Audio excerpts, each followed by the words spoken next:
Greetings, class. This is Professor Jones, and we're going to get into Chapter 6 of Essentials of Abnormal Psychology. And Chapter 6 will focus on mood disorders and suicide. The outline for the chapter will be understanding mood disorders, the prevalence of mood disorders, cause of mood disorders, treatment of mood disorders, and suicide. Our focus questions to help you get geared up for this chapter. What are the clinical features of mood disorders? How does the prevalence of mood disorders change across the lifespan? What factors contribute to the development of mood disorders? What treatments exist for mood disorders? And what is the relationship between suicide and mood disorders? An overview of depression and mania is where we're going to start. Mood disorders equal a gross deviation in moods. It's composed of different types of moods, quote unquote, episodes, periods of depression or elevated mood lasting days, weeks, including major depressive episodes, persistent depression, and manic or hypomanic episodes. The DSM-5 categorizes depressive disorder as one of these following: major depressive disorder, persistent depressive disorder, or new to the DSM-5, we have premenstrual dysphoric disorder or disruptive mood dysregulation disorder. We're going to talk about each one of these. Also, we have in the DSM-5 bipolar disorders. We have bipolar. I said bipolar. Bipolar disorder 1, bipolar 2 disorder, and we have the climactic disorder. The DSM-5 criteria for major depressive episodes: we have features of a major depressive episode include the following: occurring most of the day, nearly every day for at least 2 weeks, depressed mood, maybe irritable mood in children or adolescents, markedly distinguished interest or displeasure in most daily activities, significant weight loss when not dieting or weight gain, or a significant decrease in appetite, insomnia or hyperinsomnia, and then noticeable psychomotor agitation or retardation. Some other features are fatigue or loss of energy, feelings of worthlessness and excessive guilt, diminished ability to think, concentrate, or make decisions, reoccurring thoughts in death, suicidal ideation, or suicide attempt, clinically significant distress or impairment, and symptoms are not due to the effects of a substance or a drug abuse or a general medical condition, including hypothermia, Thor, Thor, hypothyroidism.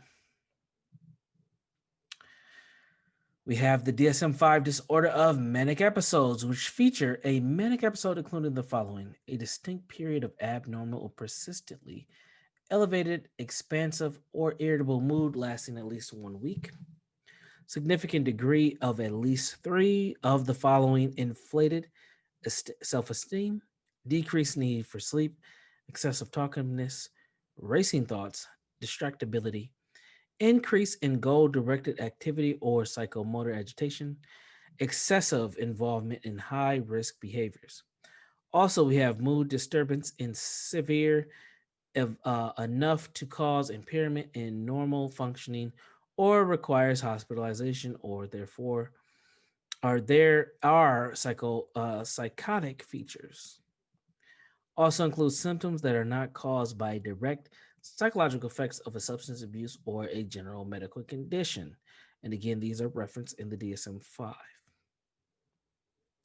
Types of mood episodes: we have major depressive episodes, extremely depressed mood and or loss of pleasure.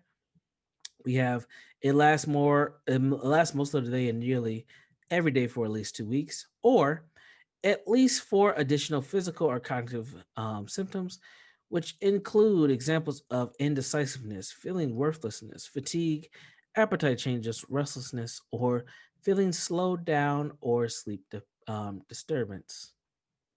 These are all examples of major depressive episodes. Also, it can include manic episodes.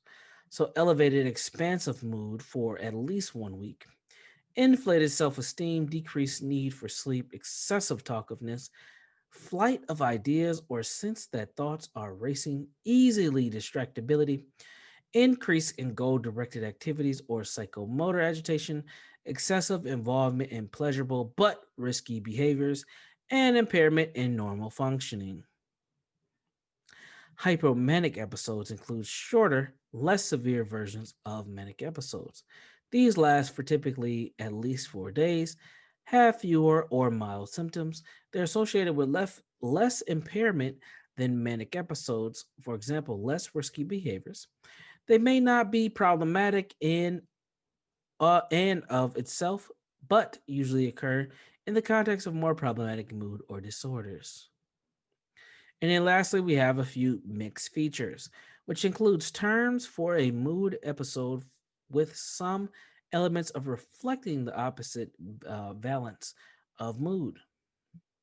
For example, depressive episodes with manic features or manic episode with depressed anxious features. Let's talk a little bit about major depressive disorder. Here's an overview. The clinical features of major depressive disorder include one or more major depressive episodes separated by periods of remission.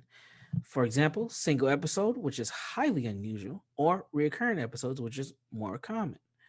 From grief to depression, previously could not be diagnosed during the periods of mourning. Now recognize that major depression may occur as part of the grieving process. Persistent depressive disorder include the following: at least 2 years of depressive symptoms, depressed mood most of the day, more than 50% of the days. So, more than half of your days is what we're looking at here. No more than 2 months symptom free. So, if you don't have 2 months of symptom free, you may fall in this category. Symptoms can persist unchanged over long periods of time, under 20 years or greater than 20 years, may include periods of more severe major depressive symptoms, and depressive symptoms may be intermediate or last for majority or entirely of the time period. Types of persistent depressive disorder include mild depressive symptoms without any major depressive episodes with pure dysthymic syndrome, or we have mild depressive symptoms may additionally with additional major depressive episodes occur intermittently, previously called double depression.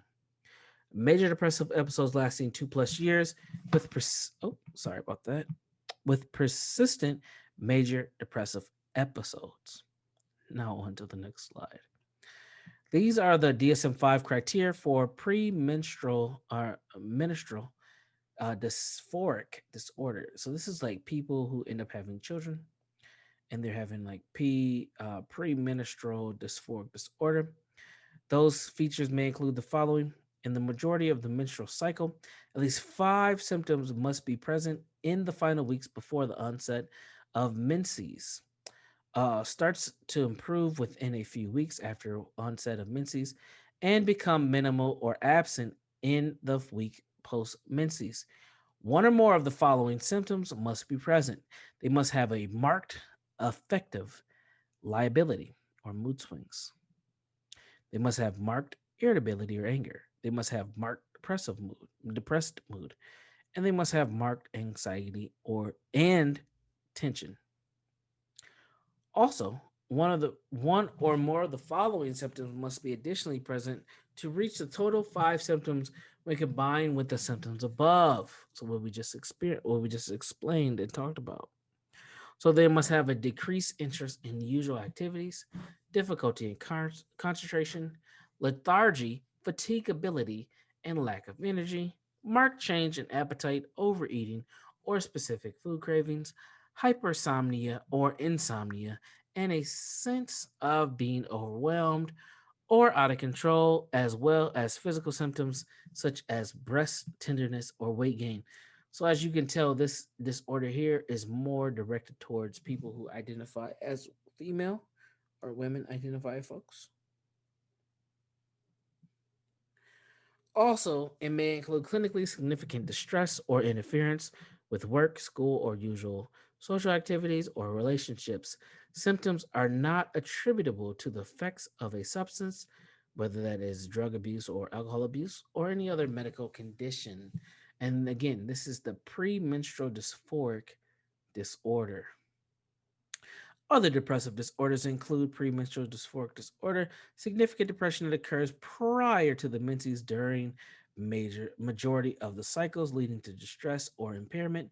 Controversial diagnosis, for example, advantage, which legitimizes the differences from women face when symptoms are very severe, and the disadvantage is pathologies and experience many consider to be normal. So this is what they're saying here, and they're contradict or kind of uh, uh, comparing is, are these normal symptoms that women have, or are these contradictory symptoms that women have? Maybe you can question this. What are your thoughts? As you go through this lecture, think about this. Does this sound like normal female or women based behavior? Or is this something that's more of a psychological diagnosis? Also, we have disruptive mood dysregulation disorder, which is the severe temper outbursts occur frequently against a backdrop of energy or irritable mood. Diagnosed only in children aged 6 to 18 years old. The criteria of manic or hypermanic episodes are not met, and there's a design and part of combat overdiagnosis of bipolar disorder in youth. Let's look at the criteria summary for disruptive mood dysregulation disorder. Features of disruptive mood dysregulation disorder include the following: a severe temper outburst occurs 3 or more times per week for at least 1 year, manifests verbally and or behaviorally that are out of proportion in the intense or duration of the situations and are inconsistent with developmental levels. The mood between temper and outburst is persistently irritable and angry most of the day. Nearly every day is observable by others in at least 2 or 3 different settings, so whether it's school, home, work, or with peers, and is severe in at least one of these settings. Also, the diagnosis should not be made for the first time before the age of 6 years old and or after the age of 18 years old. There has been a distinct period lasting more than 1 day during which of the full symptoms criteria except duration for a manic or hypomanic example having been met. And then also the symptoms are not attributable to the psychological effects of the substance or to another medical or neurological condition. So again, one thing that you need to remember as you go through these diagnoses is that psychology, mental health is very subjective. And these disorders may have overlap and parallels, and it's up to the clinician or the professional to determine which kind of area does one fit in or not. But as you've been noticing from this lecture and some of the previous lectures, there's a lot of overlap. And it's hard to kind of tell sometimes who is mentally ill and who isn't. Let's talk about bipolar 1 disorder. An overview. The overview and defining features include alterations between full manic episodes and major depressive episodes. Facts and statistics. The average age of onset is 15 to 18 years old for bipolar 1. It can begin in childhood. It tends to be chronic, and suicide is a common consequence of bipolar 1 disorder. The overview and defining features of bipolar 2 disorder are alterations between the depressive and the hypermanic episodes. Facts and statistics around bipolar 2 disorder are: the average onset are 19 to 22 years old. It can begin in childhood, but 10% to 25% of cases progress to full bipolar 1 disorder at one point or time, and it tends to be chronic. The criteria for bipolar 2 disorder are the following: persist or history of one more major episode, the persist or history of at least one hypomanic episode. There's no history of full manic episodes. Mood symptoms are just better accounted for by another mental disorder, and clinically significant distress or impairment of functioning is present for bipolar 2 disorder. The I always pronounce this one wrong. I think I said this before. The cyclomythic um, disorder is features of cyclomythic disorder include the following. For at least 2 years, numerous periods within hypomanic symptoms and numeral periods with the depressive symptoms that do not meet the criteria for a major depressive episode. Also, there's a sense of onset. The person has been without the symptoms for more than 2 months at a time. And then also, there's no major depressive episode, manic episode, or hypomanic episode has been present during the first 2 years of disturbance. Also, this thymic, clypothymic disorder, mood symptoms are not better accounted for by another mental disorder or physiological effects of substance or a general medical condition, and then clinically significant distress or impairment in functioning. The cyclothmic cyclothmic disorder, and here's an overview of that. So the overview and defining features include the following: chronic versions of bipolar disorder, altering between periods of mild depression symptoms and mild hypomanic symptoms. Episodes do not meet the criteria for full majority depressive episodes, full hypomanic episodes, or full manic episodes. The hypomanic or depressive mood states may persist for long periods, and there must be at least 2 years, 1 year for children and adolescents, of these symptoms present. The facts and statistics of this are: the average age of onset is from 12 to 14 years old. The more com it's more is more common amongst females, and the cyclomedia tends to be chronic and lifelong, and one half develop full blown bipolar disorder. It's very significant. The prevalence of mood disorders. The worldwide lifetime prevalence is about 16% for major depression. And of that 16%, 6% have experienced major depression in the last year of their diagnosis. The sex differences between these is females are twice as likely to have major depression. Bipolar disorder approximately equally affects males and females, and women likely experience more rapid cycles, and women more likely to be in depressive periods during this time. It also occurs less often in pre-pubertal children, so young people who haven't reached puberty. There's a rapid rise in adolescence, so those young people from the ages of about 12 to 18 years old.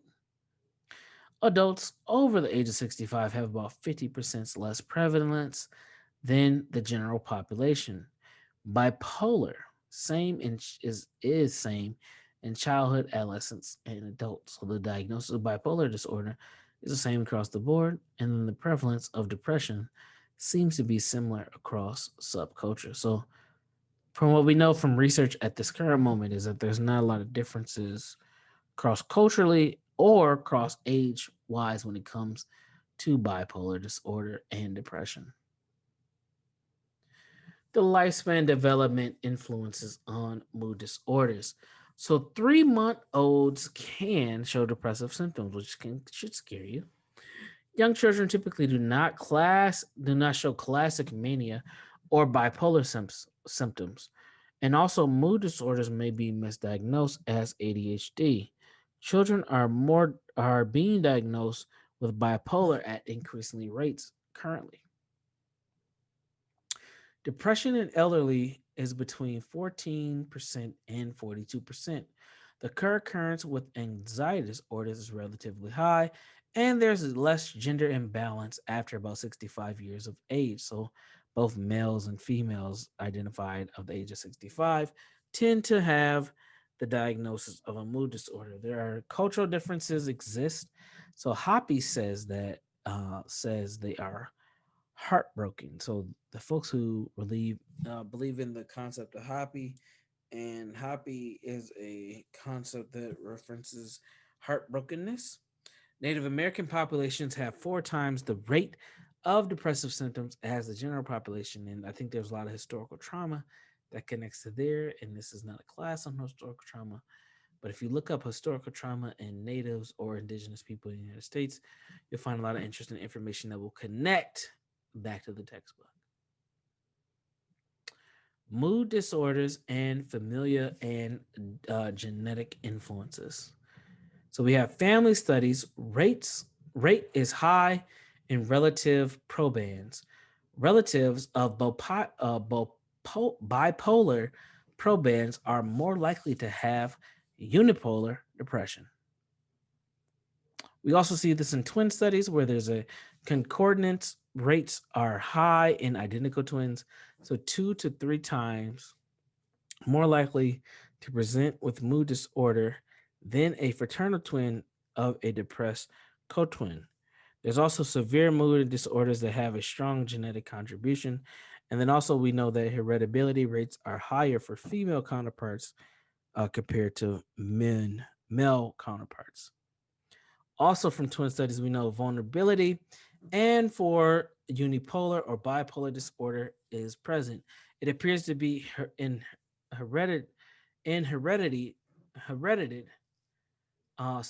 separately. Inherited, sorry. Inherited.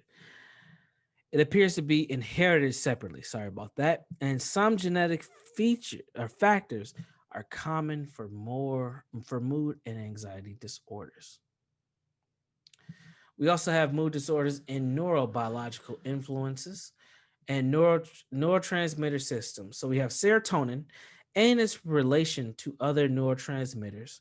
So serotonin regulates the norepinephrine and dopamine, and mood disorders are regulated to low levels of serotonin. We have a permissive hypothesis around this that states that low serotonin permits other neurotransmitters to vary more widely, increasing the vulnerability and depression.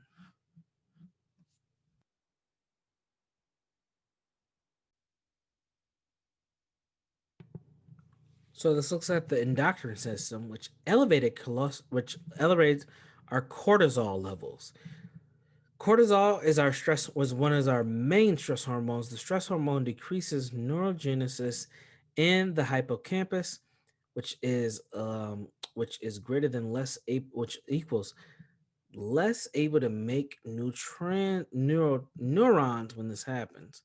And what takes place is a sleep disturbance, which hallmarks the most no mood disorders. It decreases patient or clients have quicker Our depressed patients have quicker or more intense REM sleep. So that's that deep sleep that we get into. And then sleep deprivation may temporarily improve depressive symptoms in patients and clients. Mood disorder with psychological dimensions. So we have stressful life events that may occur.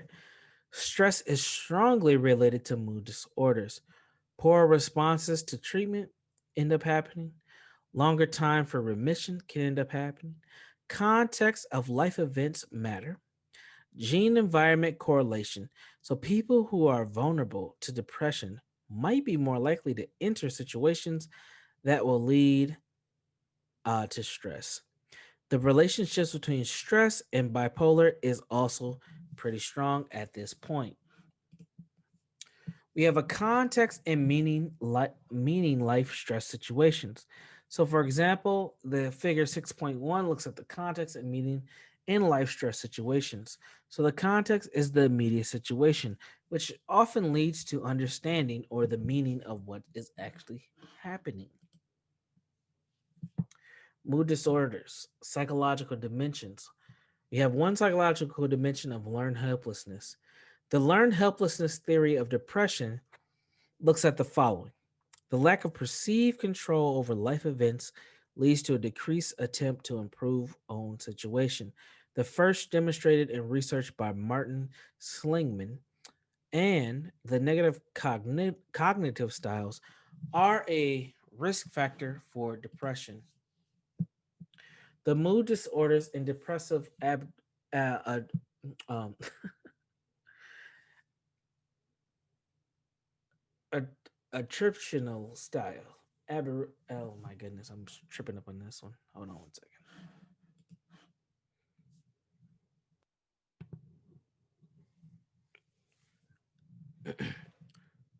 So I'm tripped up on that. I was only back up. So the mood disorder and depressive attritional style. We have internal attritions, attributions. Sorry, attributional style. So the internal attributions are negative outcomes of one's own fault. We have stable attributions, which are believing future negative outcomes will be one's own fault. We have global attributions, which believe in negative events will distribute many life activities. And then we have all three domains contribute to a sense of hopelessness. Mood disorders and psychological dimensions, the cognitive theory. So, the cognitive theory looks at the negative coping styles, which are depressed persons engage in cognitive errors. The tendency interprets life events negatively. Types of cognitive errors include arbitrary interference, which is the overemphasis, the negative aspects of a mixed situation. And then we also have overgeneralization, which is the negative ability to all situations. Or sorry, not ability. Negative negatives apply to all situations. So they're overgeneralizing what's happening and they're applying that negativity to all situations in a person's life. We also have cognitive errors and depressive cognitive triads, which look at think negatively about oneself, thinking negatively about the world, and also the thinking negatively about the actual future. The depressive cognitive triad here is displayed in figure 6.2.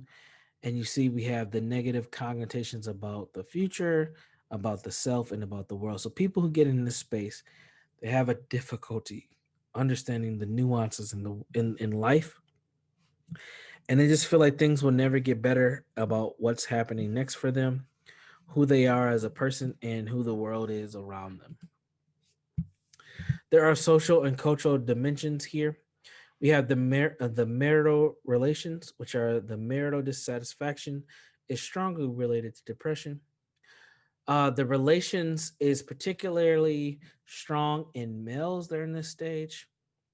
There's also social support issues to consider here, which is the extent of social support is related to depression.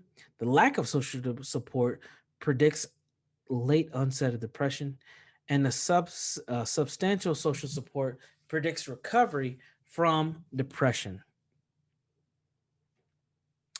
We also look at the gender differences in mood disorders. We have women account for about 7%, or sorry, women account for about 7 out of 10 cases of major depression. So women end up having diagnosis of major depression at a higher rate than men.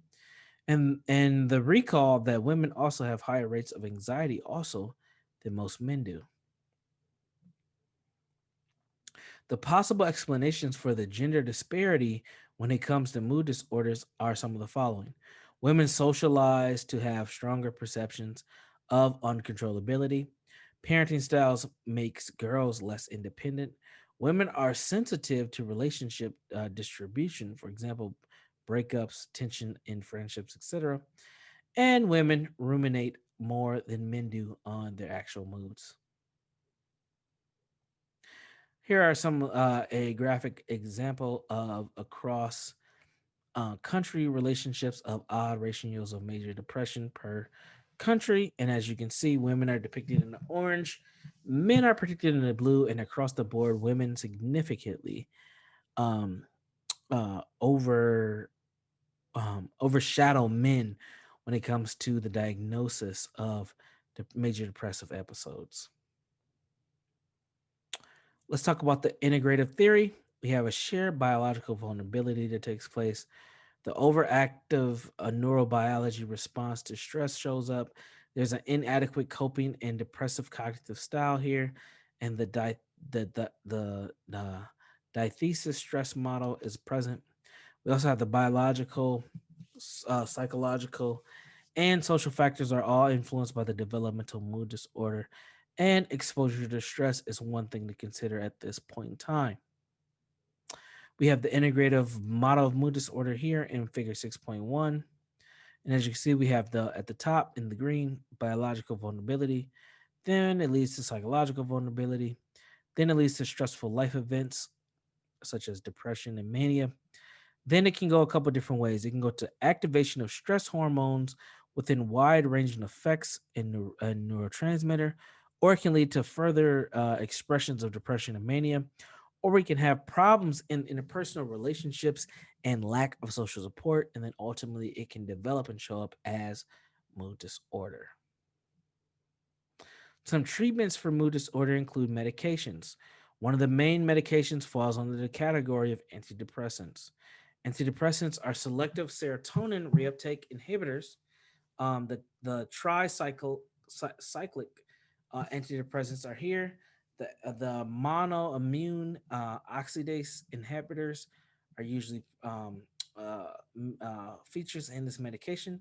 Mix in reuptake inhibitors such as serotonin and norepinephrine reuptake inhibitors, and then approximately equally effective. About 50% of patients benefit, and only about 25% achieve normal functioning after taking medication. So medications are a crapshoot based on the statistics that we know. Selective serotonin reuptake inhibitors, also called SSRIs, what they end up doing is specifically blocking reuptake of the serotonin. So more serotonin is available in the brain. We have fluoxetine, also known as Prozac, which is the more brand name of it, is the most common SSRI. SSRIs pose some risk of suicide, particularly in teenagers, and there are negative side effects are common in SSRIs, and you may have taken SSRI medications, or you may have known someone who has because it is very common um, medication given out for many different mental health disorders. The tricyclic antidepressant includes tofulin, tofranil, and Elavil, which is the mechanisms not well understood. What we do know is that they block reuptake or friends, orphanins, and other neurotransmitters. There's negative side effects are common in these, such as drowsiness and weight gain. Some have been there have been discontinuations. It's common in some of these medications, and they may be lethal in excessive overdose. So these are more dangerous types of medications. We also have mixed reuptake inhibitors, which also block the reuptake of the norepinephrines as well as the serotonin. They're best known as Velexphins or Efrenor, and they have fewer side effects than SSRIs. We also have monoamine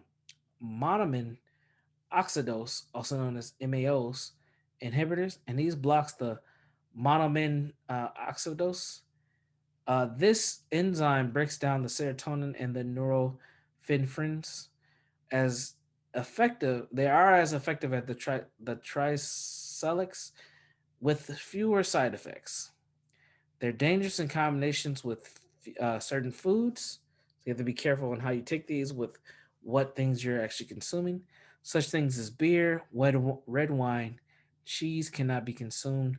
Patients dislike the dietary restrictions with these particular MAOs, and they're also dangerous in combination with cold medications.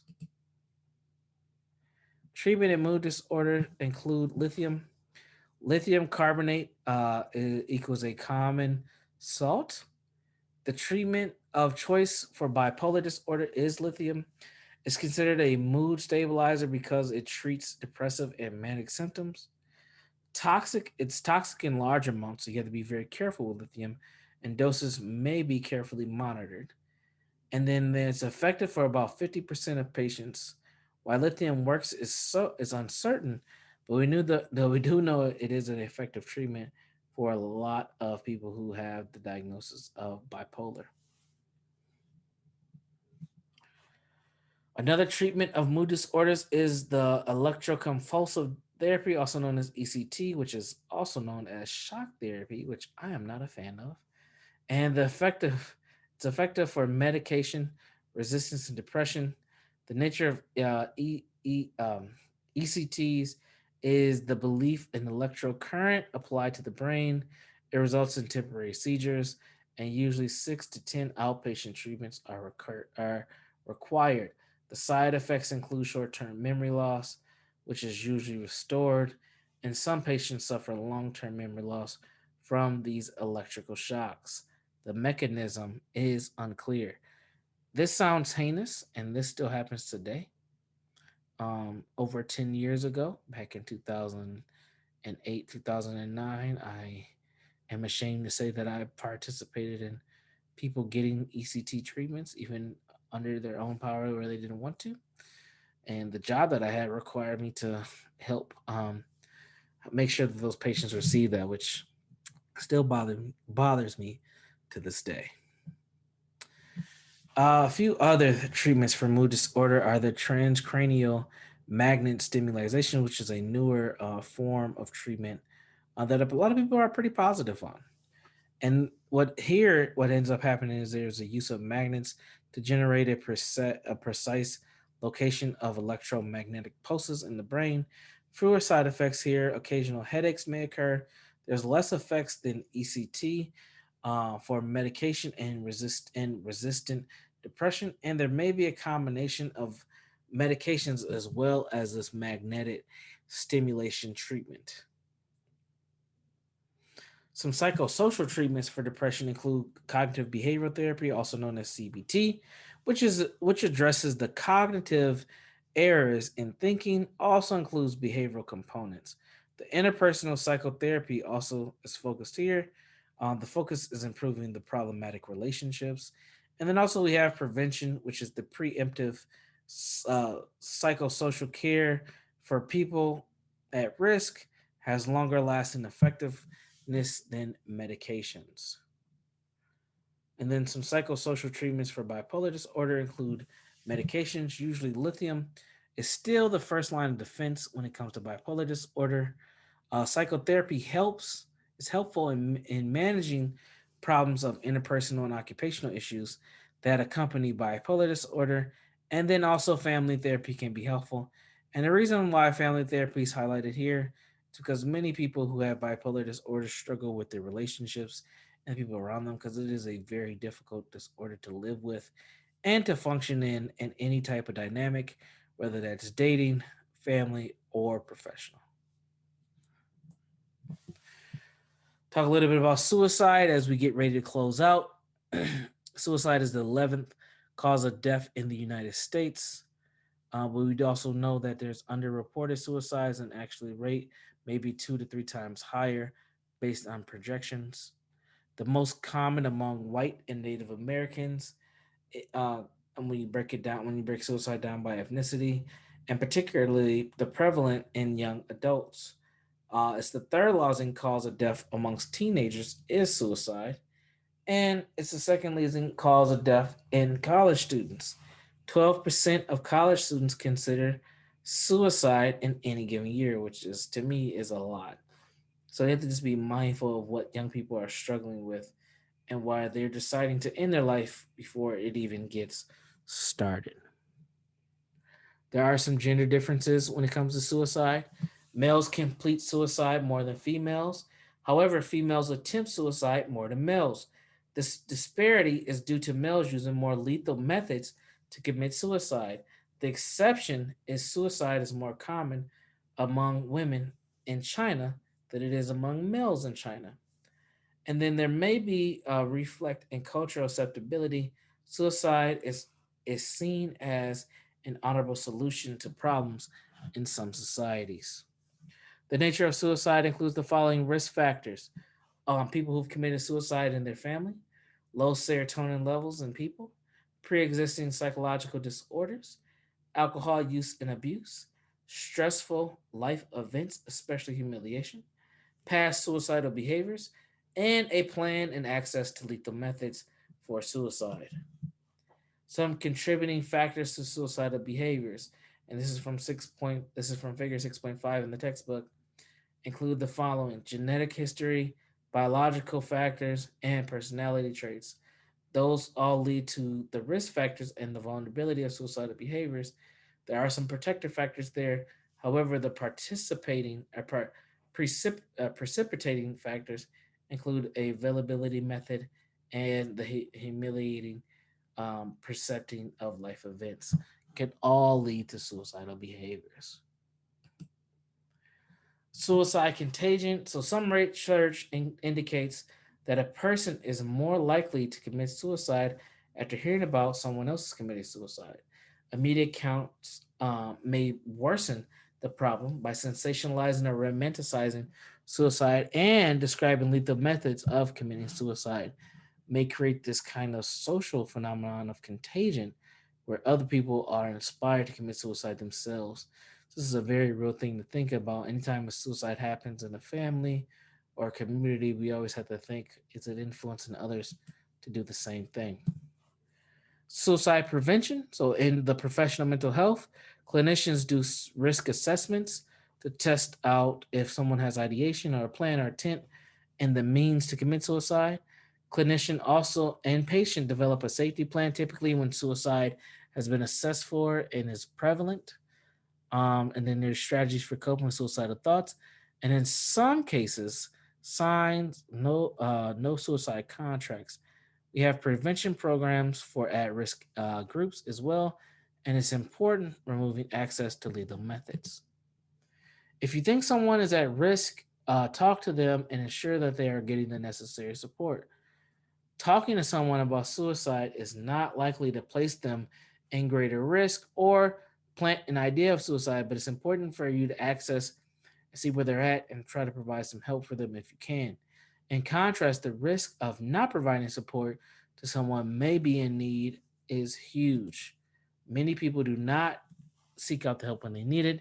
Here are some suicide hotlines, some national hotlines. There are also some local hotlines as well. 1-800-273-TALK is one of the main suicide support hotlines. So if you are someone that's considering suicide or you know someone is, here's one number of many. Just Google suicide help. There are options out there for people. We want people to stay alive no matter what their situation may be. Even when things get hard, taking your life is not the answer, but some people do choose to do that. Let's summarize this and wrap it up. So, the summary of mood disorders include the following: all mood disorders share a growth deviation in mood, common biological and psychological vulnerability. They also occur in children, adults, and in elderly. So, across the lifespan, people experience mood disorders.